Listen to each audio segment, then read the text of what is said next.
Wyatt. He lines up alongside championship leader Catherine Potter. David Mack and Lizzie Mentier will share the second row with Jared Fox-Whiteley and Ethan Girling in 6th.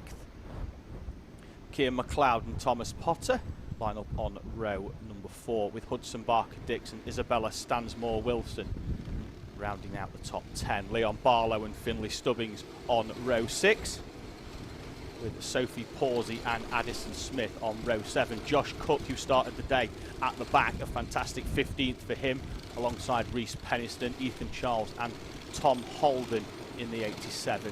Sam Robson, Harris Alley in 19th and 20th. Then we have Alex Fraser alongside Jack Thompson, William George Howard and Holly Allen. Lewis Goff and Alex Lynn.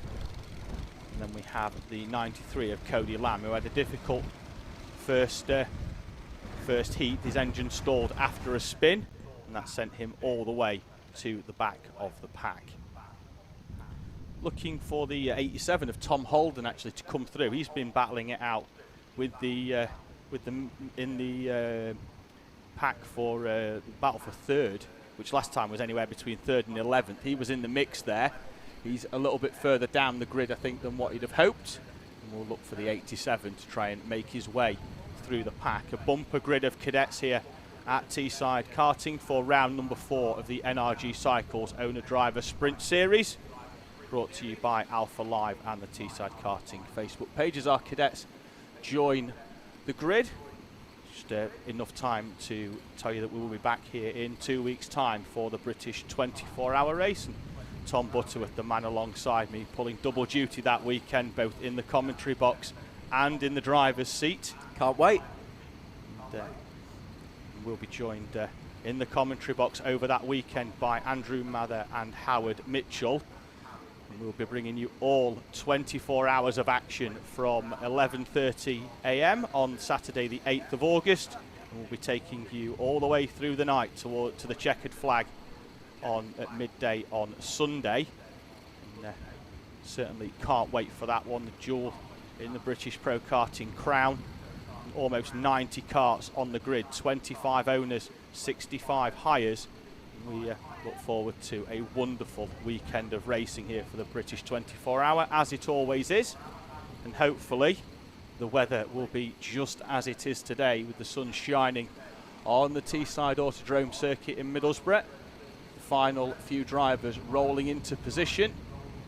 The green flag is up, the green flag is down, we're underway, and it's another fantastic start by Catherine Potter from the outside. Charlie Wyatt once again being hampered on the start, and it will be Catherine Potter leading heat number 2 of the cadets round the national loop and through the chicanes. A couple of drivers go wide in the background. That's the 27 running very wide, and now there's a little bit of contact going into the first hairpin. Everybody remains facing in the right direction, although we go 3 wide round hairpin number 2. Everybody sorts themselves out though onto the back straight. Harris Alley in the 72 picks up a contact warning for running into the back of the 58 of Sam Robson at hairpin 1.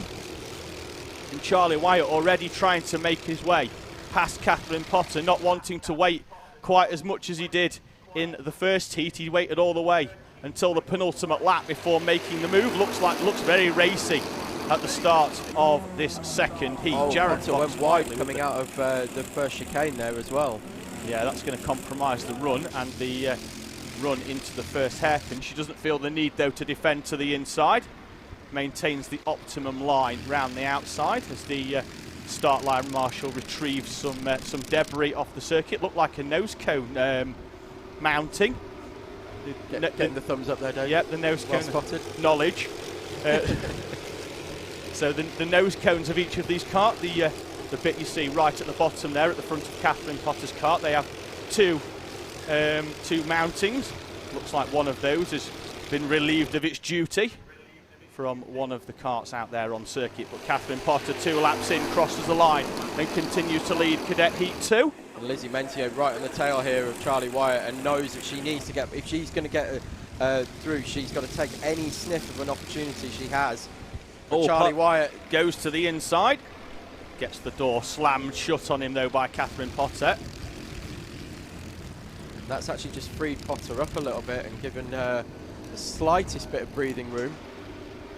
But yes, Lizzie definitely knows that if she gets even the whiff of an opportunity to get past Charlie Wyatt, she's going to have to take it. Yeah, got to get that job done early, because I think if Wyatt can get past Potter, I think, not being disrespectful to anybody, but I think if anybody's got the fastest pace out there this weekend, it is Charlie Wyatt in his final weekend of cadet racing before switching to 2-strokes aboard that number 23. I think they're all going to have to gang up on him a little bit. We've got a driver off at the outside of the third hairpin. They've gone so wide, I think they're in the tyres. The marshal retrieving them and sending them in the right direction. Hopefully that driver is okay, getting pulled through. And that cart has been retired for the day. Marshall just making sure the driver is okay as Charlie Wyatt and Catherine Potter pull out a bit of a gap to Lizzie Mentier in third place. We will be approaching half race distance. 8 laps of Charlie Wyatt. Catches the back of Catherine Potter in hairpin 3. Potter runs wide then as a result into hairpin number 4.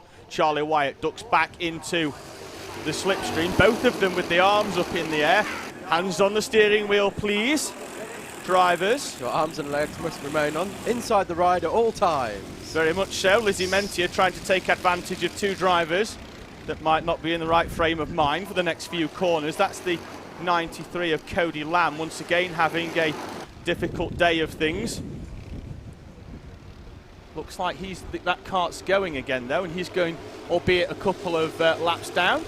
Rejoins the fray. Will he join the circuit to continue racing as Charlie Wyatt goes to the inside of Catherine Potter at hairpin number 3, and Potter's been mugged as well by Lizzie Mentier, your race leader, down to third place. Charlie Wyatt through into the lead, and Lizzie Mentier with the head down in the background now pushes Charlie Wyatt over the start-finish line. David Mack with the fastest lap of the race down in 6th. He's trying to catch up onto this battle, and now it's going to be a 5-kart battle for the lead, with Lizzie Mentier trying to chase down Charlie Wyatt right on the back of the 23. And Lizzie Mentier, really the form driver in the Cadet Extreme class throughout the country at the moment, with podiums here at Teesside and also at Hooton Park. Chases down your leader Charlie Wyatt. Catherine Potter trying to push the 50 of Mentier through as well. This could well be a 7-kart train very soon as well. Yeah, Thomas Potter at the back, the youngest driver on the grid, last year's Bambino champion there in the green helmet, joining in the mix for the lead. David Mack has definitely caught this train now, so we've got a 6-kart train. And I think very soon it's going to be a 7-kart train, as I say, with Potter catching as well, so he's only 1.6 behind. Yeah, fantastic battling here at the front. We are 2 laps away from the checkered flag, and Charlie Wyatt looks to have broken by a couple of cartlets. So David Mack slides that number 16 down the inside of Tom Holden. Ethan Girling, comes back to retake the lead. But we saw yesterday David Mack very late on the brakes in that 16, and the same this time. He just gets the cart sideways and slides it in down the inside. Fantastic control. It's the same thing that we see with the senior pro karters doing.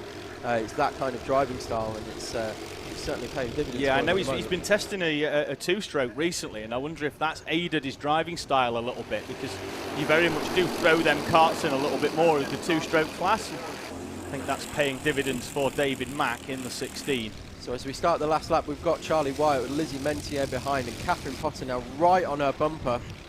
Yeah, I think Mentier's given up on the win and is now focusing on keeping Catherine Potter behind. She went very defensive into the first hairpin to try and keep the 20 of Potter behind her and secure a front row start. And as we've seen, Charlie Wyatt has been struggling off the line, hasn't he? So if Mentier can get that front row start, she'll be very confident of taking the lead into the first corner for heat number 3, which will be with you after our half-an-hour lunch break, which will come at the end of our senior pro kart racing round about 20 minutes time. But heat number 2, checkered flag once again goes the way of Charlie Wyatt, unbeaten all weekend thus far in the 23, with Mentier behind, so she'll start alongside him on the front row. She was very happy with that, fist in the air as she came across the line. I think she knows that she had a job to do there, and that was to get on the front row, and she's done just that. Yeah, fantastic performance. So we have your top 10 will be Charlie Wyatt, Lizzie Mentier, Catherine Potter, Jared Fox-Whiteley, Ethan Girling, David Mack, Thomas Potter, Hudson Barker-Dix, Isabella Stansmore-Wilson, and Liam Barlow rounding out the top 10. Yeah, fantastic there for him.